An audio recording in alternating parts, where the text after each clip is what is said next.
Oui, donc ça pose la question de ce qu'est une identification, comment elle fonctionne pour l'hystérie, et en quoi consiste l'identification de l'hystérique. Vous savez que Freud distingue trois formes différentes d'identification, l'une au père, mais au père primordial, pas le père forcément qu'on a en face de soi, le père originaire. Et donc ce qui est important, c'est que c'est une identification qui précède la relation d'objet.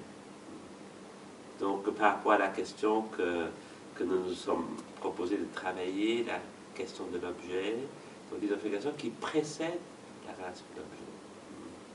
Quelque chose de très primaire. La deuxième, c'est celle qui est déterminée par le trait unaire. Le trait unaire sur lequel Lacan a beaucoup travaillé, qui traverse les générations. Et donc qui, de certaine façon, inscrit le sujet dans sa génération à lui, en différence des précédents, tout en le liant aux générations précédentes. Le sujet reprend souvent un trait aux parents aimés ou haïs. Les deux sont possibles. Ça peut être le père ou la mère. Donc c'est quelque chose une identification qui se réduit à un trait, qui est hautement partiel. Et donc on peut dire que ce trait, comme il est partiel, il divise le parent.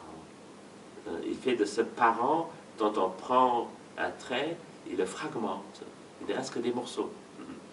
Mais il y a un trait qui est repris. À cela s'ajoute la troisième forme, l'identification hystérique par le symptôme ou au symptôme. C'est plutôt par le symptôme. Donc c'est ce qui se produit le plus souvent dans un collectif.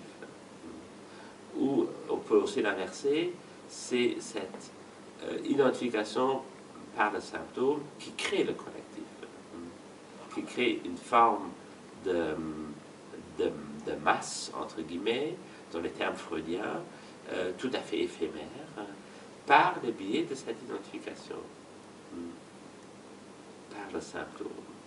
C'est-à-dire de repérer chez autrui un symptôme et le faire sien.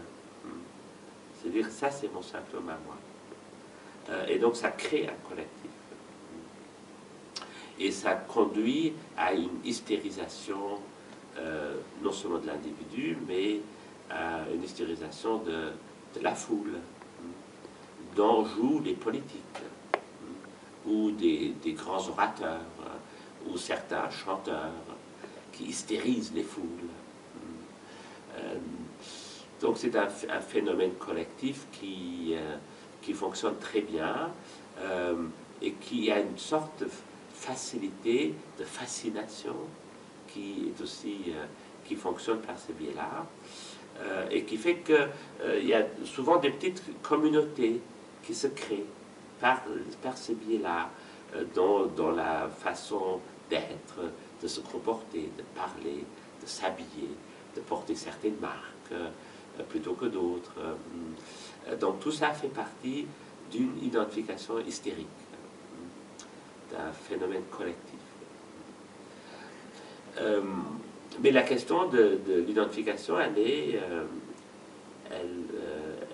difficile et on voit que ça préoccupe Lacan jusqu'au bout. La question ne le lâche pas. À un moment donné, dans ses derniers séminaires, il dit que la psychanalyse, la fin d'une psychanalyse peut être repérée par rapport à l'identification aux symptômes. Encore que ça soulève toute la question de ce que ça veut dire. Du symptôme et de l'identification. L'identification peut être un moyen de reproduire quelque chose. de retrouver chez autrui ce dont je voudrais m'approprier, ou ce dont je voudrais donc reproduire quelque chose à laquelle je veux participer pour faire partie d'un groupe, d'un collectif. Mais d'un autre côté, l'identification a comme but d'individualiser les choses, de singulariser. Donc il y a les deux mouvements qui sont constamment en jeu dans la question de l'identification du collectif et de la singularisation. Et donc on peut s'en sortir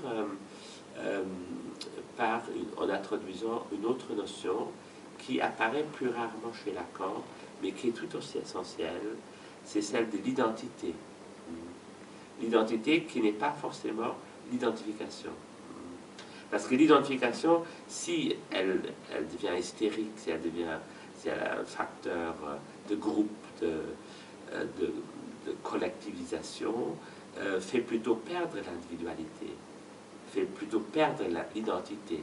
Alors que l'identité, de cette façon-là, devrait couper dans ce mécanisme pour permettre au sujet de se situer dans sa différence par rapport aux autres. Donc c'est souvent une question de choix de termes, mais je le répète, on voit que Lacan, jusqu'à la fin, s'intéresse beaucoup à cette question-là. Et donc il revient sur les trois formes, surtout dans le séminaire RSI, qui est le séminaire 22, il revient sur ces trois formes d'identification de Freud pour essayer de les articuler, pour dire surtout qu'elles sont solidaires, ces trois formes, les unes des autres, qu'elles font un ensemble, qu'il faut les penser ensemble.